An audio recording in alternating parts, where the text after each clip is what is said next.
শুক্রবার আসলে সবার ছুটি থাকলেও আমার ছুটি থাকে না। হ্যালো এভরিওয়ান, আসসালামু আলাইকুম। কেমন আছেন? আশা করি অনেক অনেক ভালো আছেন। আর দেখেন নতুন একটা চাকরি নিয়েছি, মানে প্রতিদিন তাদের পরিষ্কার করে দিতে হয়, খাবার দিতে হয়, পানি দিতে হয়, টাইম টু টাইম সব কিছু করতে হয়। আর একটু চিল্লা পিল্লা লাগাই দেয়, একা একা করে লাগে চিচি করে। তো যাই হোক, মুরগির আইসা দিয়ে খাবার খাইতে আসে, তারপর এক্সট্রা আবার কিছু খাবার দিতে আসি। আর খাবার দিতে এলে তারা দৌড়াদৌড়ি করে অতিরিক্ত। আর দেখেন মাসাল্লাহ দিলে মুরগিগুলা পানি দিয়ে দিলাম সব কিছু। আরে দেখি দেখি হালকা হালকা বৃষ্টি হইতাছে, হালকা হালকা বৃষ্টি হইতেছে, মোটামুটি ভালোই বৃষ্টি হইতেছে। কার কার এলাকা বৃষ্টি হয় অবশ্যই কমেন্টে জানাবেন। আর শুক্রবার আসলে কম রুটিনটা একটু বাইরে যায়, কারণ বাচ্চারা বাসায় থাকে, এই জন্য হলো কোনো অপশনও পাই না। আর অপশন আমি এমনও পাই না, কারণ এই ভোর 6টা বাজে উঠে রাত 12টা-1টা বাজে ঘুমাইতে হয়, তারপরও মাঝখানেও 1 ঘন্টা সময় পাই না ঘুমের জন্য। কারণ যেহেতু আমার ছাদ বাগান আছে, মুরগি পালন করি, বাচ্চাদের মাদ্রাসা দিয়ে আসতো আমার মাহাদিরে 4বার করে, 4বার না আমি 2বার কি 3বার যায়, আব্বু মাঝে মাঝে 1বার 2বার দেওয়া যায় মাদ্রাসা থেকে। আর এদিকে রান্না বান্না করতেছিলাম, সকালে বাহি সব কাজ সেরে পরে হয়েছে রান্না করতে আসছি। আর যেহেতু আজকে মহরম, আমার হাজব্যান্ড রোজা রাখছে, আমিও রোজা রাখছি। আর এদিকে হলো একটু বুট ভুনা করতেছিলাম, আর পেঁয়াজও বানাবো।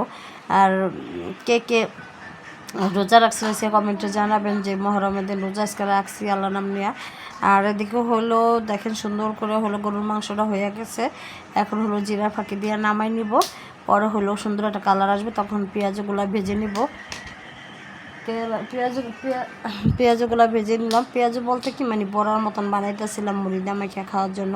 আর এদিকে সব কিছু রেডি করে নিলাম, পেঁয়াজ বুট ভুনা। দেখেন কালারটা কত সুন্দর আসছে, খেতেও কিন্তু বেশ মজা হবে। আর শুক্রবার মানে যে বললাম না, বিকালে নাস্তা সব কিছু রেডি করতে হয় আগে আগে বাচ্চাদের জন্য। আর এদিকে পেঁয়াজগুলো বানিয়ে নিতেছিলাম। আর এই যে ভাববে না যে পেঁয়াজও আমি খাইছি, ও বাচ্চা পেঁয়াজও খাইছে।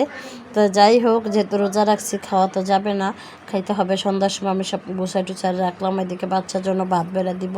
বাচ্চার ভাতটা আমি আবার একটু ভিডিও করলাম, যে একটু ভিডিও করি বাচ্চাদের দেওয়ার জন্য। আর দেখেন সুন্দর করে হলো ভিডিও করে নিলাম বাচ্চা ভাত বেড়ার জন্য।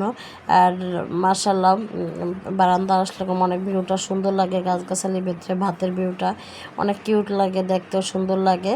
আর এদিকে হলো তাড়াতাড়ি করে হলো ছাদে চলে গেলাম, ছাদের যে গাছালিতে পানি দিয়ে আসবো। পানি দেওয়ার পর হলো দেখেন মাশাআল্লাহ আমার বড় গাছে পেয়ারা ছেড়ে দিছে, ছোট ছোট পেয়ারা হয়, ছোট না আমি তো যেহেতু গাছটা নতুন কিনে আনছি, তো দেখা যাক এরকম হয়। আর এই যে ছোটো পেয়ারা গাছ দুটো আজকে লাগাই দিব, তো এই তো বালতির ভিতরে লাগাই দিলাম গাছ দুইটা। আর দেখেন দেখতে কত সুন্দর লাগতেছিল। আর এদিকে গাছে একটা পেয়ারা ছিল, ওইটা আমার ছেলে বলতেছে আম্মু ছিঁড়বো, আমি বলতেছিলাম ছিঁড়ো। তো ছিঁড়ে আনার পর বাসায় নিয়ে আসলাম, বাসায় এনে আমার হাজব্যান্ডে বলে কাটতেছিল, কাটতে সবাইকে দিবে বলতেছিল যে সবাই ভাগ করে খাও, একজনে খাইতে লাভ নেই। এটা কথা ঠিকই, গাছের জিনিস যেমনই হোক সবাই ভাগ করে খাইলে কোনো মজাই আলাদা। আর দেখেন পেয়ারা কালারটার মিষ্টিটা যে এত মিষ্টি ছিল, মাশাআল্লাহ এত কিউট ছিল। সবাই ভালো থাকবেন, সুস্থ থাকবেন।